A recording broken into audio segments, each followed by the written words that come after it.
por Tierras del Águeda, en vivo.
Y que los mismos que yo compraba, que los he visto ahí. Pero bueno, ya los haría comprar, que luego se lo dice, joder, aquí, menuda subida a la vida, que decir, me ha dicho.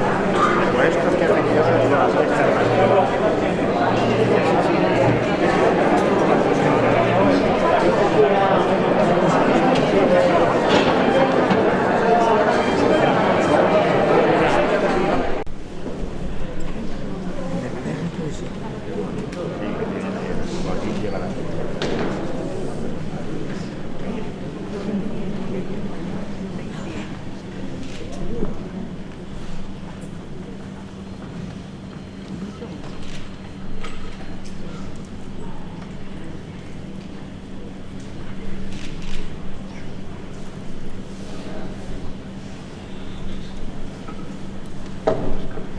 Buenas noches. Excelentísimo y reverendísimo señor obispo, don José Luis Retana Gozalo, excelentísima señora teniente de alcalde Beatriz Jorge Carpio, estimado señor párroco de la iglesia de San Andrés, don Tomás Muñoz Porras, queridos presidentes y presidentas del resto de cofradías de Ciudad Rodrigo, público en general, sean todos bienvenidos al pregón de la Semana Santa 2022.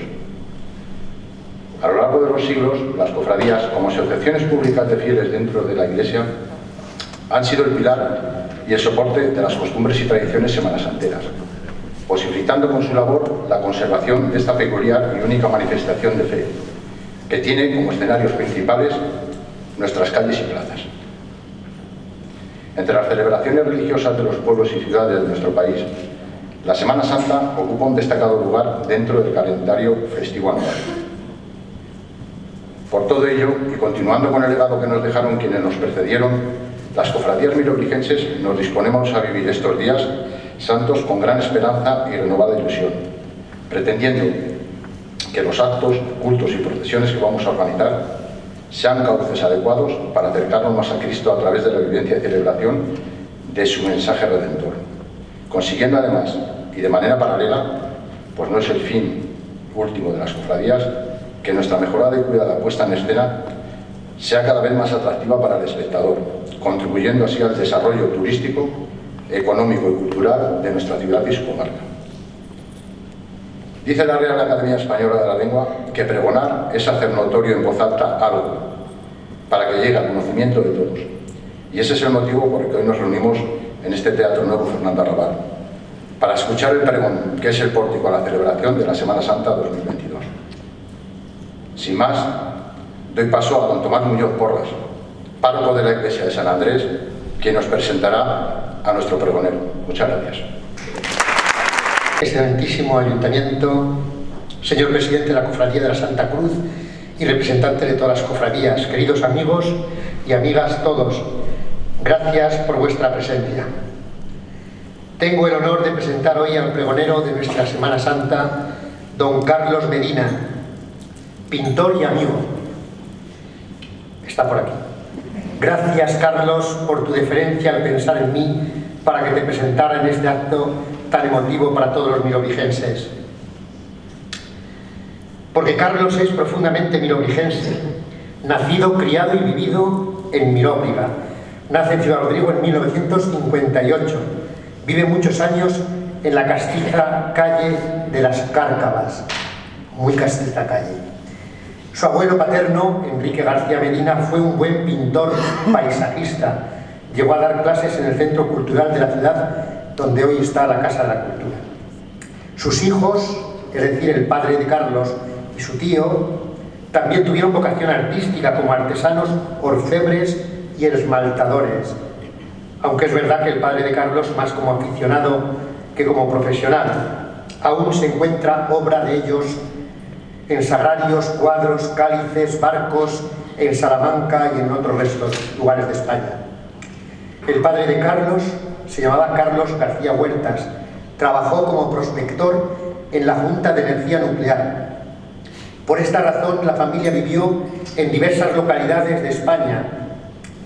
Siendo Carlos aún un chico muy joven, cuando estaban despertando sus cualidades artísticas, la familia lo llevó al taller que el pintor Emiliano Marlasca tenía en la localidad de Salas de los Infantes, en Burgos. Allí residía la familia García Medina. Su padre, que tenía fuertes inclinaciones artísticas, vio ya en aquel muchacho jovencito algunas cualidades que lo orientaban a las artes.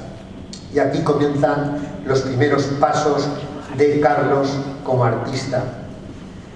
También por aquellos años, en aquella época, fue a la Escuela de Esmaltes de Silos, por deseo de su padre, que siempre tuvo una gran vocación de esmaltador. Siendo muy joven, deja la casa familiar, se viene a Ciudad Rodrigo, comienza a pintar y ensaya lo que será su vida de pintor. Pronto tiene que abandonar Ciudad Rodrigo para cumplir el servicio militar obligatorio, una larga estancia que le servirá para conocer otras personas, lugares y experiencias. Sin duda también fue una experiencia enriquecedora en muchos aspectos. De nuevo regresa a Ciudad Rodrigo y se pone de lleno a trabajar en su propio taller, admirando a los grandes maestros de la pintura universal, pero intentando experimentar su propia manera de entender la pintura. En este sentido podemos afirmar que Carlos es un pintor autodidacta, confiesa nuestro artista. Mientras muchos pintores deseaban viajar a Berlín, a París, a Nueva York o instalarse en Madrid o en Barcelona, yo descubrí la riqueza de nuestra cultura tradicional y su vínculo íntimo con esta tierra y quedé fascinado. De alguna manera, nuestro pintor comienza a vivir el arte y la pintura como algo esencial en su vida, algo sin lo cual él no es posible vivir. Vive la pintura como una dimensión religiosa, existencial, de su propia vida. Es la pintura un camino de reflexión y de oración, un sendero para el encuentro con Dios, con la humanidad y consigo mismo. Algo que entiende cualquiera que lo conozca de verdad, porque Carlos, lo conocéis todos, es una persona muy tímida, muy introvertida. Eres muy callado, Carlos, eres muy callado. Por eso, la mejor herramienta de expresión que tiene es el lenguaje pictórico. Ya en la plena carrera de pintor, con una madurez artística aprobada, marcha a Salamanca, donde se licencia en Bellas Artes.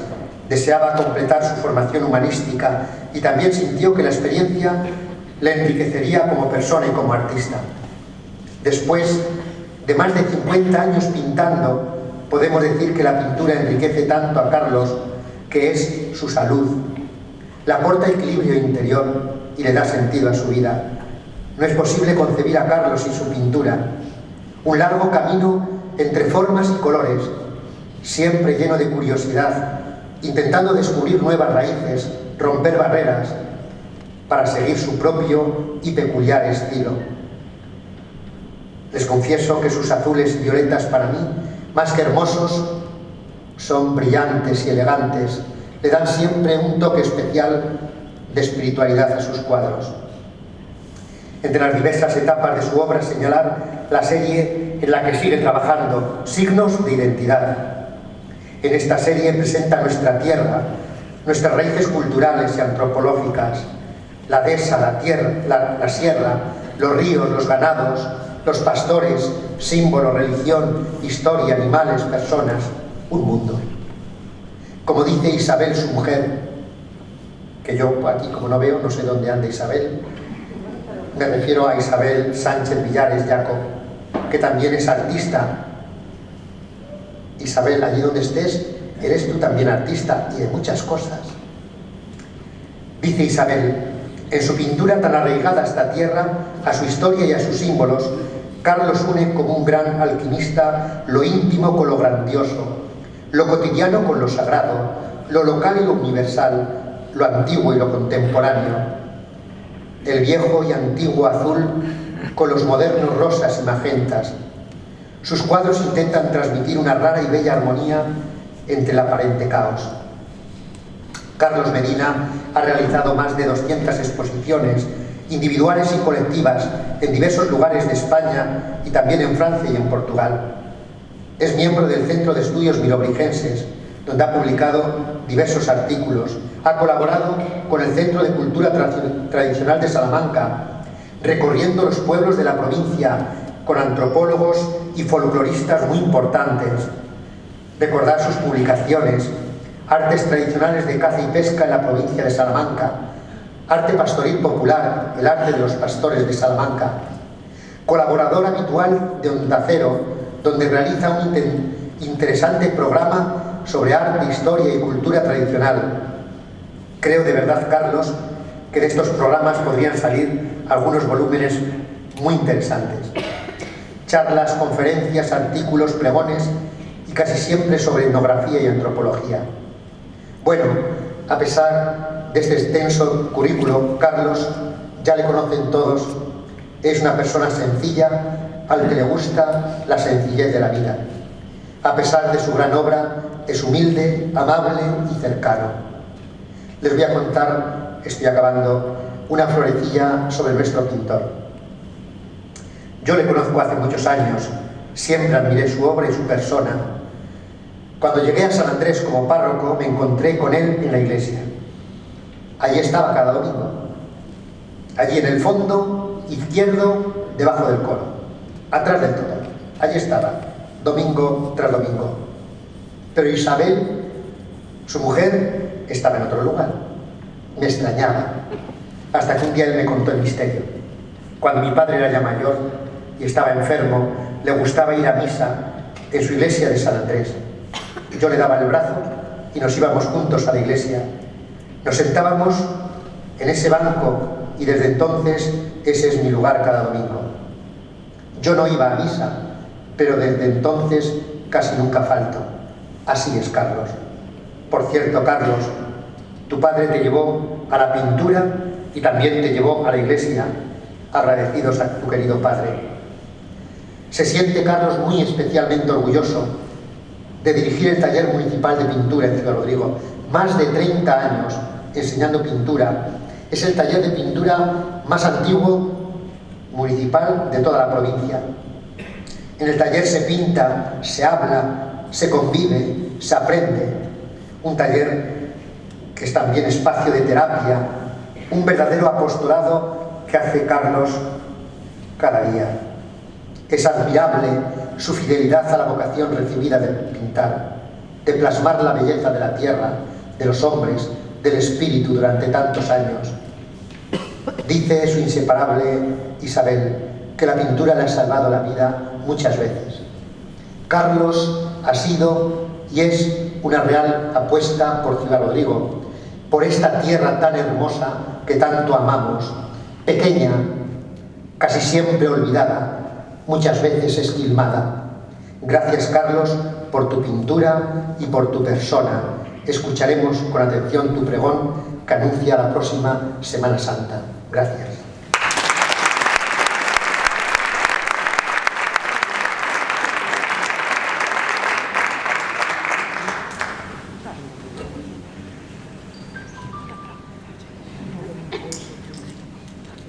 Bueno,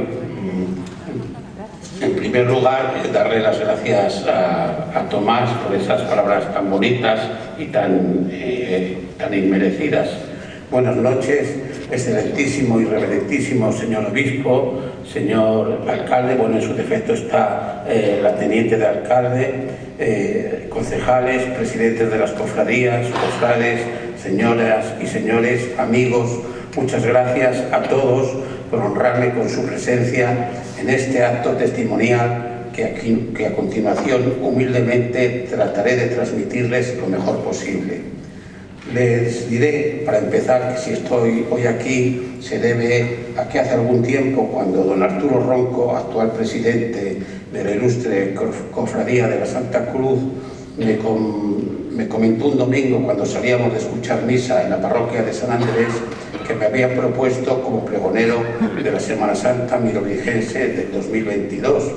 La noticia me sorprendió tanto que en un principio no supe cómo reaccionar, aunque poco después acepté este reto que me llena de gozo. Acepté modestamente, pues es una distinción inmerecida, responsabilidad que he asumido con ilusión y en la que he ido trabajando estas últimas semanas para concluirlo durante la Cuaresma. Tengo que decir que a lo largo de los últimos años he dado multitud de pregones, casi todos de carácter festivo, de carnaval aquí en nuestra ciudad y en otros puntos y lugares para distintos colectivos y agrupaciones. Pero este pregón de la Semana Santa es para mí algo mucho más profundo, de mucho más calado, donde uno tiene que despojarse, sumergirse en los actos y las tradiciones de un pueblo piadoso que a lo largo de todo el año vive con fe, entregándose con devoción a esta semana única y hermosa, como es la semana de pasión, muerte y resurrección de Cristo, viviéndola año tras año cristianamente y sintiéndola cada vez más. Así, en el comienzo de este pregón, tengo inevitablemente que referirme a los primeros recuerdos que atesoro, ya un poco sepias, difuminados de mi niñez. Cuando por estas fechas, al ser hijo de migrantes, regresábamos a Ciudad Rodrigo, dado que pasé mi infancia y adolescencia en pueblos pequeños del norte de Castilla, donde lógicamente no había cofradías y las procesiones eran muy modestas. Por eso, cuando llegaba aquí y observaba la grandeza y el orden de cada paso con sus imágenes, sus andas talladas y sus capuchones, era para mí algo imborrable que siempre, siempre perdurará en mi memoria. Recuerdo el aroma de los templos en aquellos tiempos en los que se cubrían las imágenes con sargas o paños morados y se hacía en un lateral del altar mayor el monumento con gente que lo custodiaba celosamente entre flores y velas, muchas velas, esa cera bendita que tanto simbolismo tiene y tenía antaño en la religiosidad popular.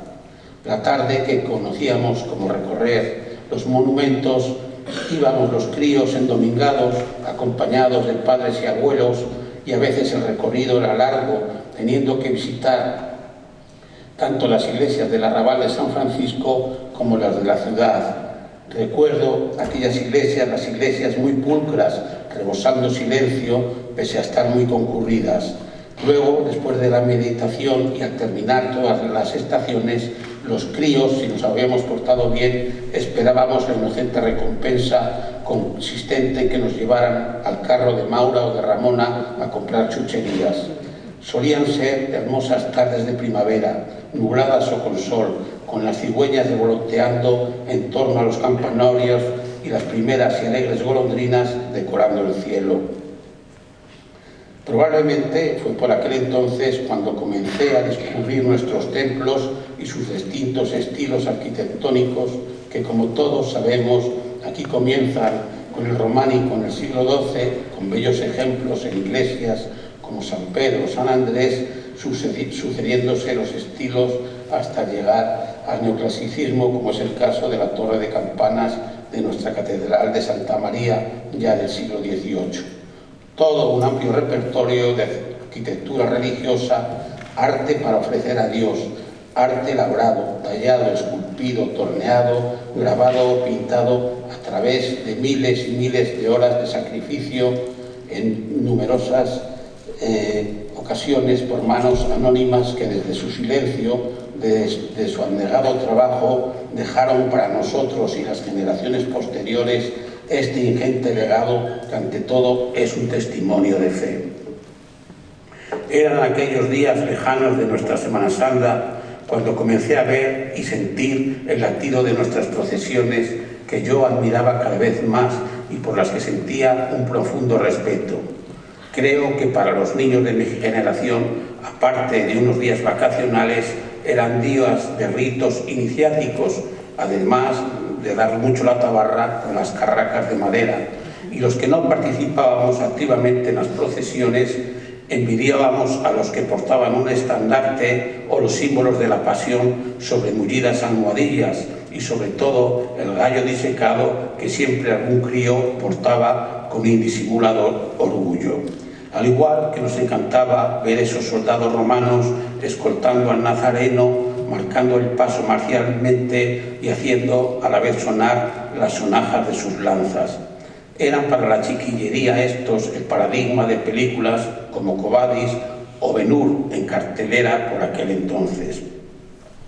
Pero no era solo ese espectáculo plástico visual el que nos atraía, había algo en cada uno de nosotros, algo que pese a nuestra corta edad ya nos calaba hondo, muy hondo, un sentimiento de fe y de fervor que iba creciendo y que nos hacía palpitar como esa saeta de don Antonio Machato que tanto popularizó Juan Manuel Serrat y que dice así: ¿quién me presta una escalera para subir al madero para quitarle los clavos a Jesús el Nazareno? Hola saete el cantar al Cristo de los gitanos, siempre con sangre en las manos, siempre por desenclavar. Cantar del pueblo andaluz que todas las primaveras andan pidiendo escaleras para subir a la cruz. Cantar de la tierra mía que echa flores, a Jesús de la agonía y es la fe de mis mayores. Honores tú mi cantar, no puedo cantar ni quiero a ese Jesús del madero, sino al que anduvo en la mar. Después, poco a poco, la niñez, la adolescencia y la juventud fueron pasando y aquí estoy, peinando canas, pugnando por consolidar mi fe día tras día en este mundo belicoso e incierto, con esta actualidad tan amarga que nos está tocando vivir. Soy de carácter optimista, pero tengo que confesar que en estos últimos tiempos de pandemia y de guerra, a veces, algunos días, cuando el sol parece que no alumbra y te inunda la pena, la rabia o la tristeza, rememoro una estrofa de Gabriel y Galán que dice: Si vacila tu fe, Dios no lo quiera, y vacila por débil o por poca, pídele a Dios que te dé la de la roca. Es en esos momentos cuando saco del bolsillo de mi cartera y contemplo una estampilla, algo que siempre va conmigo. Así, durante muchos años fue el Cristo Legionario de Mena, el de la Buena Muerte, que tiempo después cambié por una estampa de la Virgen de la Peña de Francia y que comparte su reducido espacio con el Santo Cristo de San Andrés, que precisamente y por estas fechas me tocó limpiar, trabajo muy hermoso y agradecido, en un año, el 2021, en que debido a la pandemia no se pudo procesionar. Ciudad Rodrigo, como bien saben todos ustedes, es uno de esos núcleos, una ciudad hospitalaria, respetuosa y mantenedora de todas sus tradiciones, que vive y cuida afortunadamente, dado que además de consolidarlas en el tiempo presente, es capaz de engrandecerlas, conformando así un gran patrimonio material e inmaterial, que me trae una cita del poeta griego Hesiodo que decía: si añades un poco a lo poco y lo haces así con frecuencia, pronto llegará a ser mucho. Eso ocurre aquí, y una vez terminado el bullicioso carnaval y comenzando la cuaresma, en el momento que recibimos la ceniza y quemamos nuestra gargantilla, comenzamos un periodo nuevo que a lo largo de los 40 días irá creciendo en nuestro interior, ya que de alguna forma todos cambiamos algunos hábitos. Se hacen ayunos, vigilias, es un tiempo de recogimiento y en muchas casas los viernes se suele comer el tradicional potaje de garbanzos y bacalaos. Todos, menos durante este tiempo, tratamos de corregir, de quitarnos algunas de nuestras muchas adicciones, en un tiempo en que todo ya empieza a relacionarse con lo sagrado y que los etnógrafos denominamos hierofanías, que culminará con la resurrección de Cristo y después la Pascua Florida. Semanas en las que además vamos pasando del largo y sórdido invierno a la anhelada primavera. Ahora ya han florecido los almendros y demás árboles, los lirios y las mimosas. El cosmos despierta y el sol tiene más fuerza, haciendo los días más largos. Desde mi estudio por las tardes escucho el trino de los ruiseñores o el arroyo de las tórtolas, y también algunas de esas tardes escucho resonar de lejos cornetas y tambores preludiando ya con sus ensayos la Semana de Pasión. Es este un periodo en que las cofradías, pilar básico para esta celebración, tienen sus reuniones, acuerdos y novedades, poniendo todo a punto para el gran evento que se avecina. Siempre me resultó sorprendente que una ciudad de estas características fuera mantenedora de tantas cofradías, que obligatoriamente en este pregón anunciador de sus días únicos de devoción, entrega y fe, debo al menos mencionar, refiriéndome a ellas de acuerdo a su antigüedad y dando algún leve apunte sobre ellas.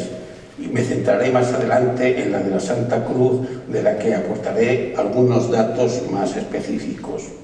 Así deberíamos empezar por la Cofradía de la Soledad, que data de 1840 y fue creada por el Cuerpo de Sargentos Defensores de Ciudad Rodrigo, las milicias urbanas, durante la invasión napoleónica, poniéndole a la Virgen una corona de plata refundida proveniente de algunos robos sacrílegos durante dicha contienda. Le sigue en antigüedad la oración del Huerto, que data de 1883 y donde el grueso de sus cofrades son los hortelanos de nuestra socampana. Tengo que decir modestamente que dicha cofradía, desde el año 2005, porta un estandarte que pinté donde aparece Jesús orando entre encinas en lugar de olivos, y sustituí las murallas de Jerusalén por las de Ciudad Rodrigo. Después le sigue la Cofradía de Jesús Nazareno, que se fundó en 1890, siendo la más multitudinaria en cofrades, pues si no me equivoco pasan de 700. Algo después, en 1895, tiene lugar la de la Santa Cruz, siendo ya del siglo XX la Cofradía del Silencio, Hermandad del Santísimo Cristo de la Aspiración, Sin embargo, la Cofradía de Jesús, Amigo de los Niños, conocida popularmente por la Borriquilla, se fundó en un principio en 1930, pero no será hasta el año 1988 cuando se consolide. Por último, en este breve repaso, tendríamos que citar la Cofradía de la Virgen de las Angustias, que data de 1982 y se compone básicamente por mujeres. Para escuchar el origen de las cofradías milorigenses tenemos, lógicamente, que retrotraernos varios siglos. Se sabe que en 1601 ya existían 5 cofradías, siendo probablemente la Veracruz la más antigua. En aquellos tiempos y siglos después, muchas de estas tenían un carácter gremial, es decir, artesanos o trabajadores de un mismo ramo se comprometían seriamente a practicar la caridad o ayudarse mutuamente, acordándose siempre de los necesitados y contando con unas normas y estatutos propios que irán cambiando con el devenir de los tiempos, comprometiéndose cada cofrade a cumplir a rajatabla todos los preceptos a lo largo del año.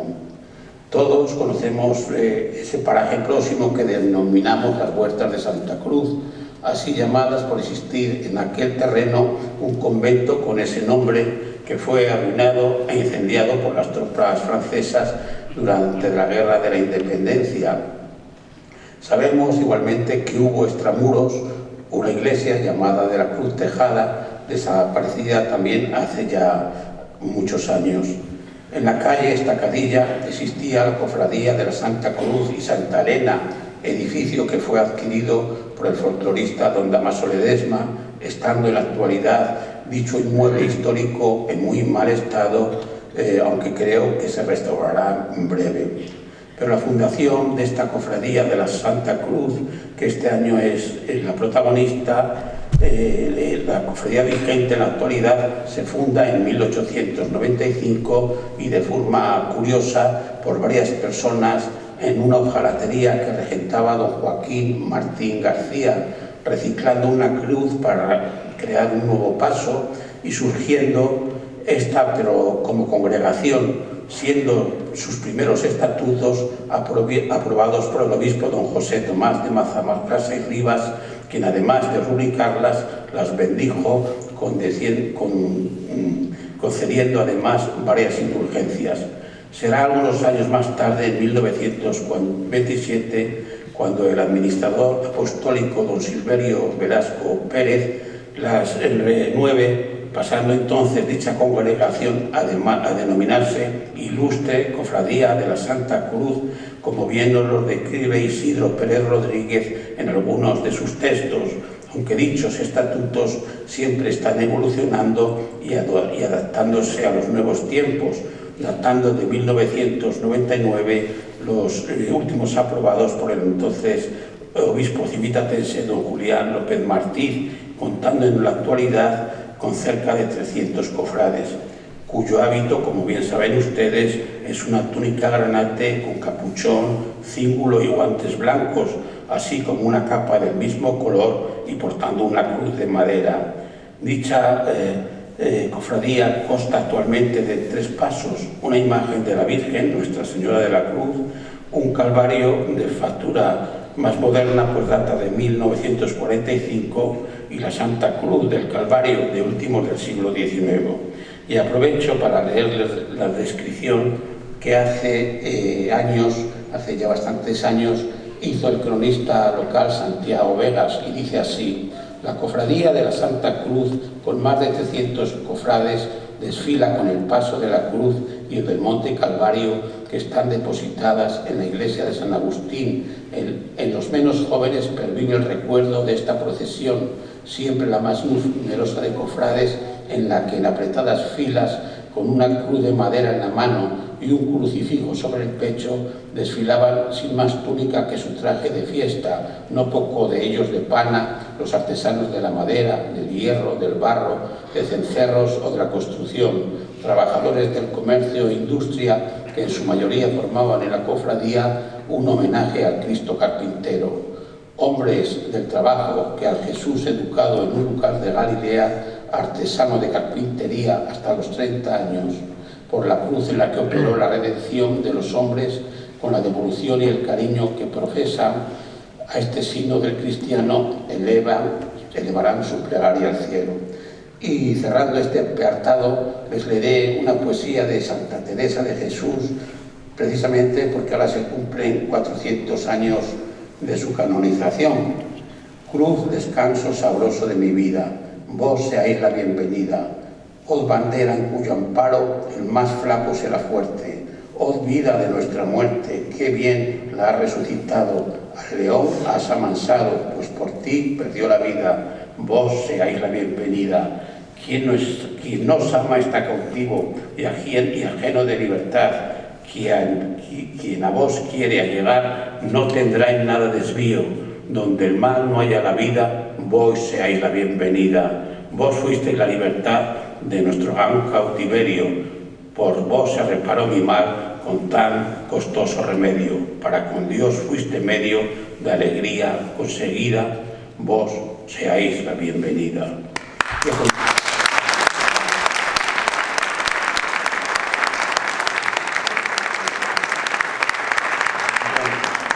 A continuación les voy a hablar del paso de la Santa Cruz.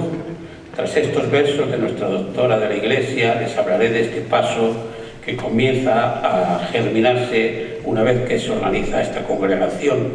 Entonces es cuando se deciden a encargarle al ebanista Gumersindo Lagar Iglesias un paso para procesionar consistente en una cruz central con 2 escaleras y 2 lanzas laterales.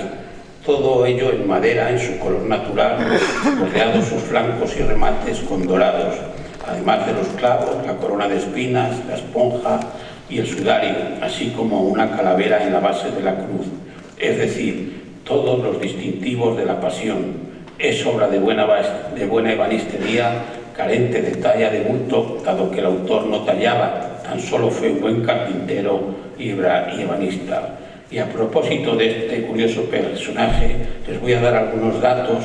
Por ejemplo, les diré que era el padre del famoso pintor Celso Lagar, uno de los integrantes de la llamada Escuela de París, y debo decir también que Gumersindo Lagar, paradójicamente, era masón, con el grado 9 y pertenecía desde 1888 al capítulo masónico Villalar, siendo su nombre dentro de la masonería Alonso Cano.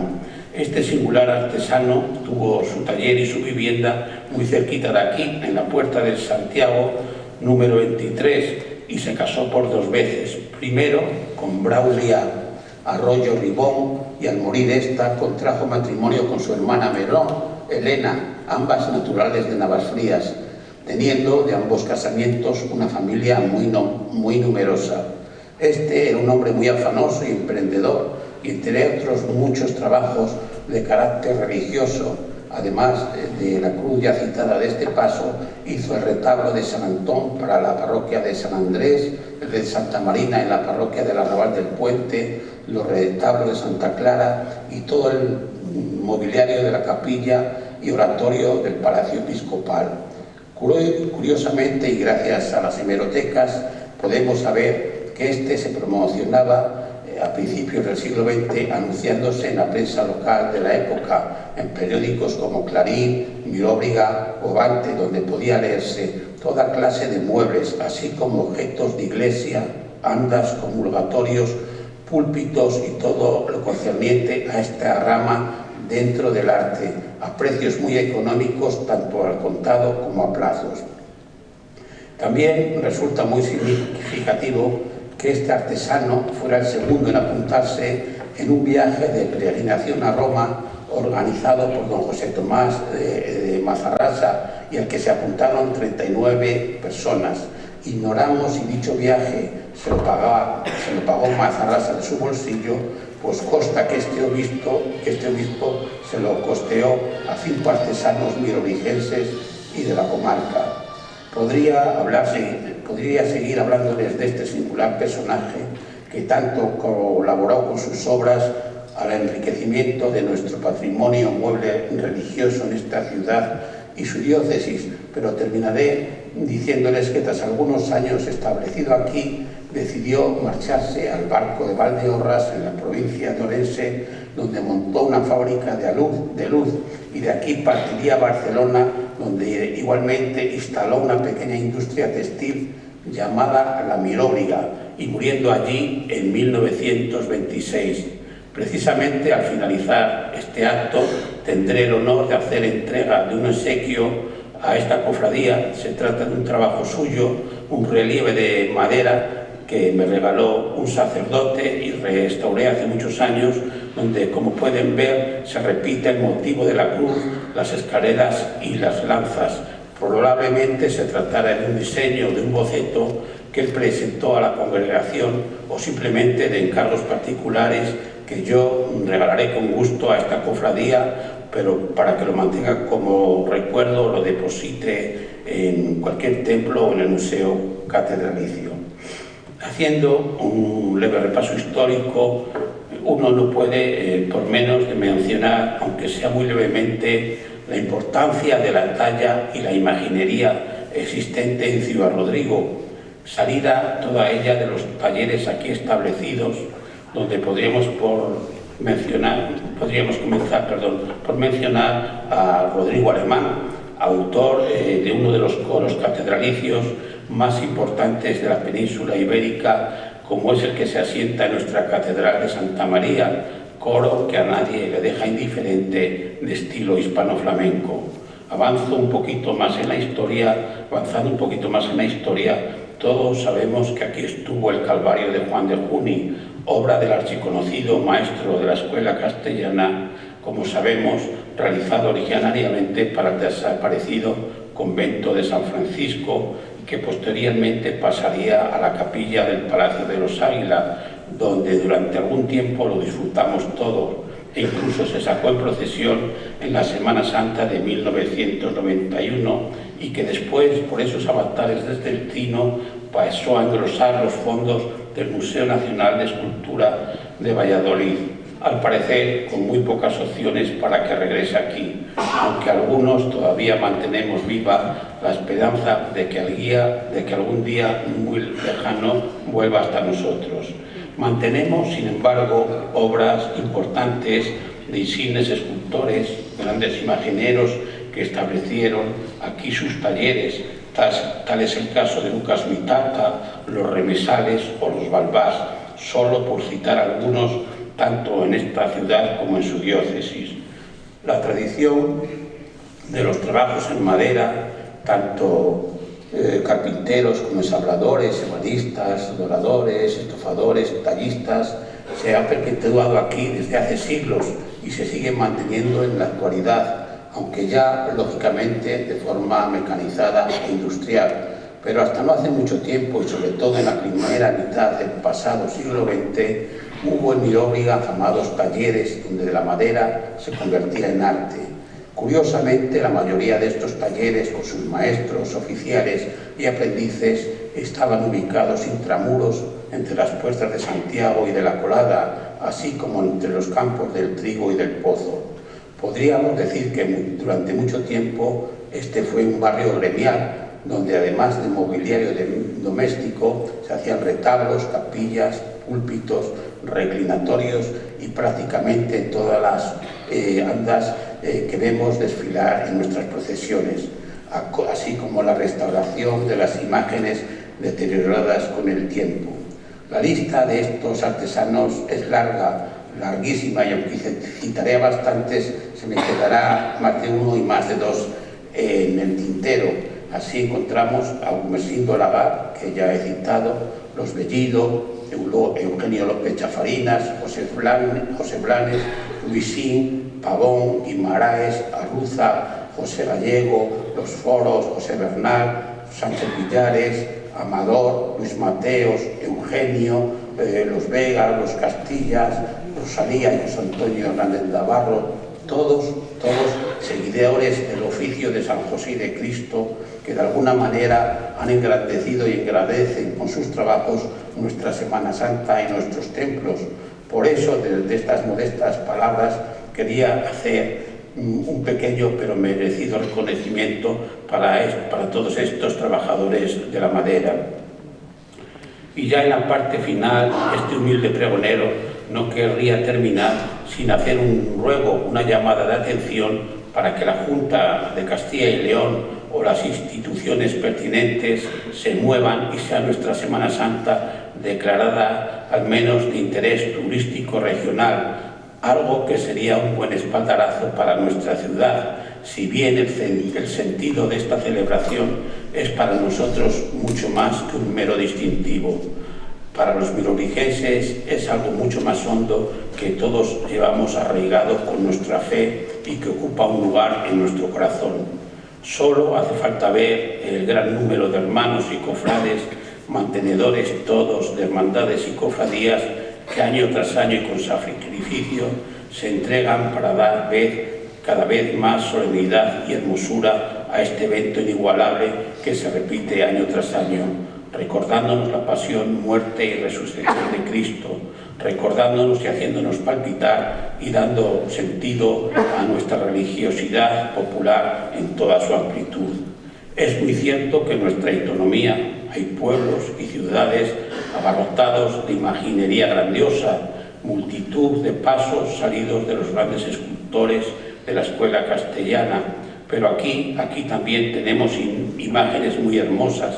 Además, y por añadidura, el escenario por donde transitan nuestras procesiones es inigualable desde el punto de vista plástico. Son todo bellas estampas, dado que a nivel patrimonial somos un conjunto de primer orden.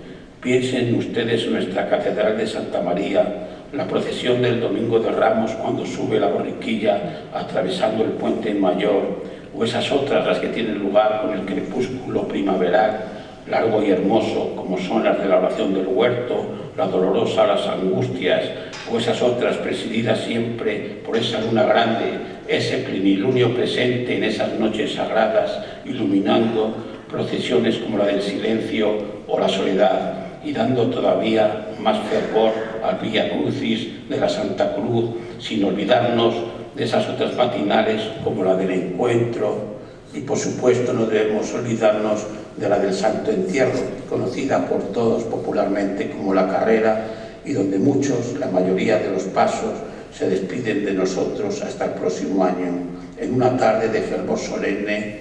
Y también, como no, como voy a dejarme la de Jesús resucitado en ese mediodía único del Domingo de Resurrección, donde casi prácticamente termina un ciclo para empezar ya enseguida el tiempo de la Pascua Florida. Ese día los mirobrigenses, fieles a nuestro credo y a nuestra fe y a nuestra tradición, nos sentimos afortunados y cargados de fuerza y de esperanza, anhelando ya que vuelva otra nueva Semana Santa y poder así seguir testimoniando nuestro acercamiento a Cristo. Eso al menos para mí es su mayor sentido, acercarse a la cruz y sentirla. Así nuevamente les leo otro soneto de Santa Teresa de Jesús que muchos de ustedes conocerán y que dice así: no me mueve mi Dios para quererte, el cielo que me tienes prometido, ni me mueve el infierno tan temido para dejar por eso de ofenderte. Tú me mueves, Señor, muéveme al verte, clavado en una cruz y escarnecido, muéveme ver tu cuerpo tan herido, muéveme tus ofrendas y tu muerte, muéveme en fin tu amor, y en tal manera que aunque no hubiera cielo yo te amara, y aunque no hubiera infierno te temiera. No me tienes que dar porque te quiera, pues aunque lo que espero no esperará, lo mismo que te quiero, te quisiera. Nos está tocando vivir un tiempo difícil, muy difícil, cuando todavía no hemos salido de esta larga pandemia. Una nueva guerra se deja sentir en nuestra vieja Europa. Uno tiene más que nunca la necesidad de creer, saciar esa sed interior con la fe generosa, que la fe es sinónimo de fuerza, para confiar en que todo se resolverá pronto y podamos vivir en un mundo mejor, donde reine la paz y la armonía en nuestro día a día, seguir acercándonos, abrazándonos a la cruz universal, protectora del mundo, con la que todos generosamente nos sentimos acogidos y protegidos. Y nada más, hasta aquí este humilde pregón que ustedes, público agradecido, ha sabido escuchar con atención y paciencia. Muchas gracias a todos ustedes por su agradable presencia y muy buenas noches.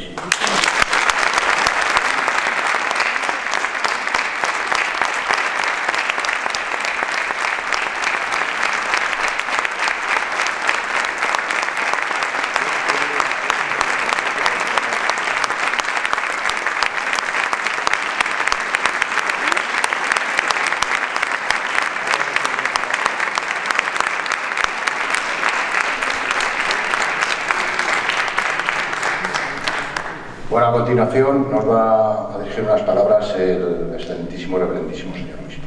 Gracias.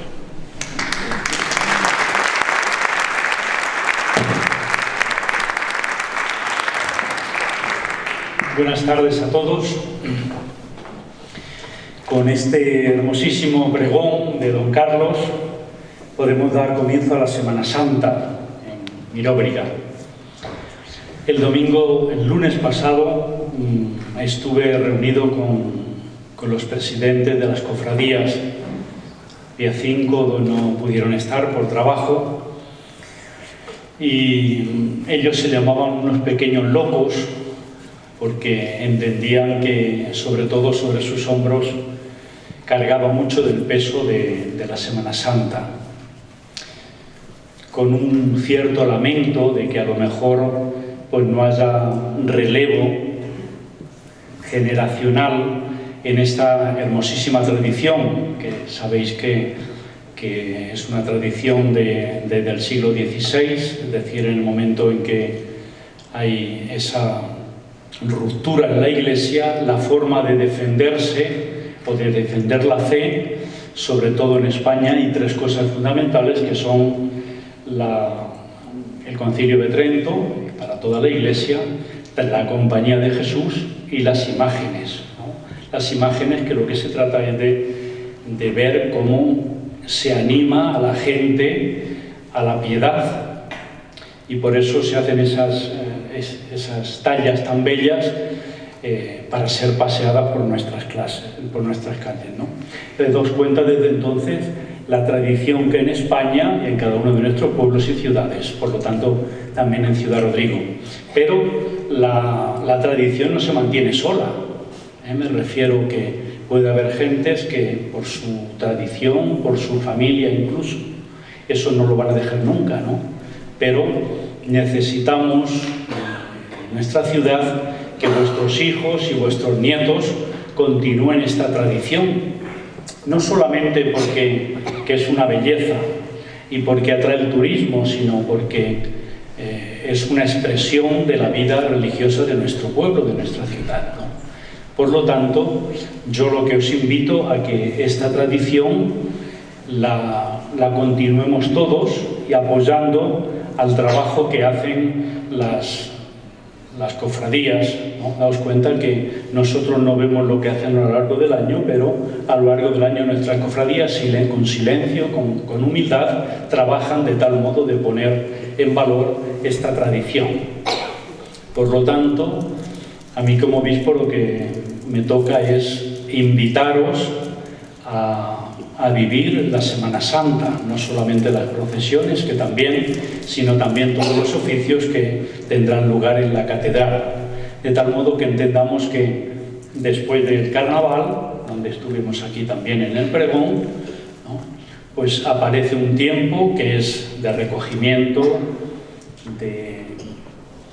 de preparación, vamos a decir, para el gran misterio de la muerte y la resurrección de Cristo, que es lo que justamente celebramos en la Semana Santa, ¿no? Por lo tanto, yo os invito a que lo viváis así, entendiendo, cuando veamos nuestras procesiones, lo decía ayer en el Vía Crucis de los niños, que hay muchas vías dolorosas, ¿eh? Don Carlos hacía mención, y todos lo hacemos mención, a la pandemia que hemos vivido y a la guerra que estamos viviendo, ¿no? Es decir, hay muchísima gente que hemos perdido y muchísima gente que está sufriendo en sus propias carnes el dolor, la violencia de una guerra que la vemos casi en directo en televisión, ¿no? Y a todos nos conmueve y todos tenemos ganas de ayudar a unas gentes que pierden la casa y pierden la familia y pierden todo lo que tienen, ¿no? Por lo tanto, hay muchas vías dolorosas y esas vías dolorosas de la vida que están en nuestra propia familia, están en nuestra propia casa, necesitan muchos cirineos que ayuden a los que lo están pasando mal. Cada uno sabemos quiénes tenemos al lado y por lo tanto nos convertimos en la Semana Santa, después de esa preparación de la Cuaresma, en cirineos que van a ayudar a las gentes que llevan sus cruces por esas vías dolorosas. Feliz Semana Santa a todos.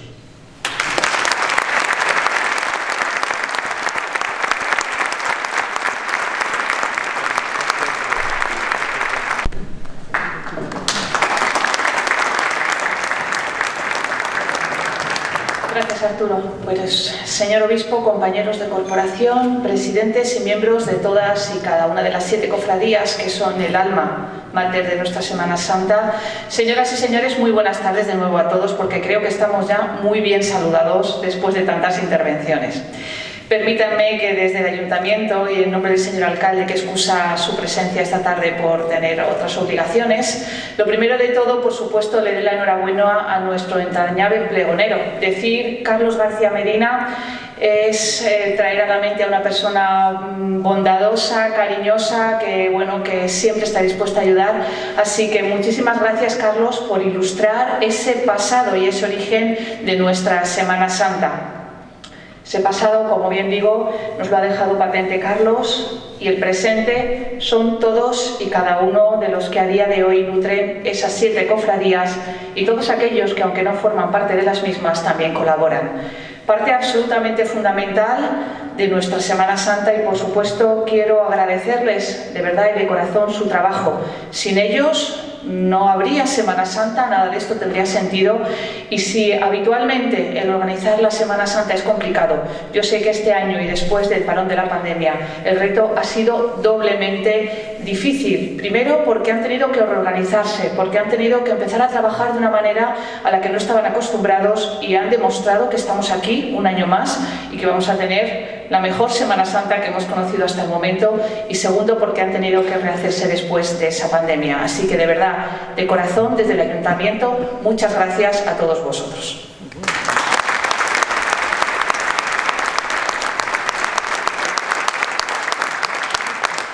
Y para terminar, se ha hablado mucho de la Semana Santa, de esa carga de sentimiento, de esa parte religiosa que significa la Semana Santa, pero permítanme que sea yo la que traiga hoy aquí a este escenario la parte quizá más frívola, pero no menos importante de esa Semana Santa, y estoy hablando de la parte turística, absolutamente fundamental para una ciudad como la nuestra. Ya lleva siendo mucho tiempo referente anual a nivel turístico nuestra Semana Santa.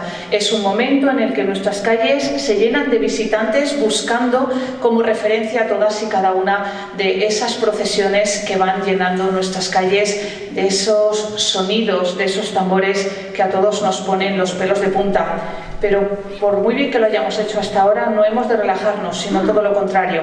Como bien ha dicho Carlos, debemos trabajar entre todos, entre las cofradías, la administración y todos los mirobrigenses, en que nuestra Semana Santa llegue al lugar que se merece, siendo declarada como mínimo fiesta de interés turístico regional. Les aseguro que no es fácil, pero no vamos a cejar en el empeño. Trabajando todos juntos, antes o después, llevaremos a nuestra Semana Santa, a ese lugar que se merece. Y sin más, espero que todos podamos disfrutar de una muy buena Semana Santa. Gracias y buenas tardes.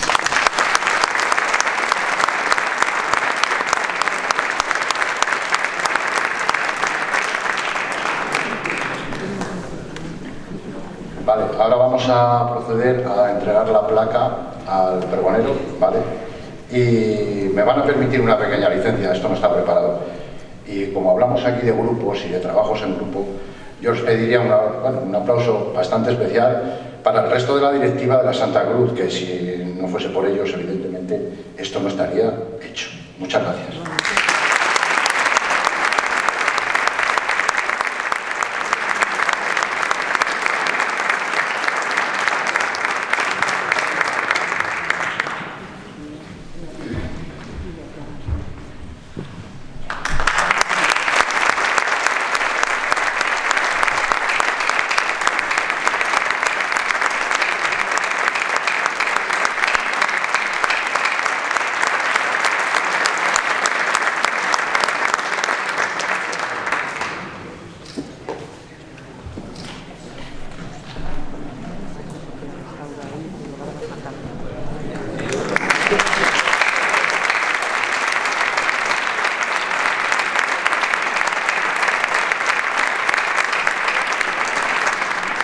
Un relieve de Gumersindo Lagar, del tallista que he hablado anteriormente, que me la regaló don Agustín, párroco de San Cristóbal, hace muchos años.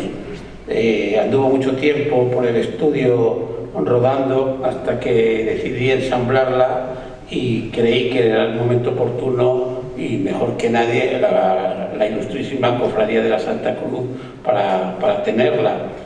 Como pueden ver, tiene todos los atributos, lo mismo que el paso de la Santa Cruz. Pues nada, para ellos es.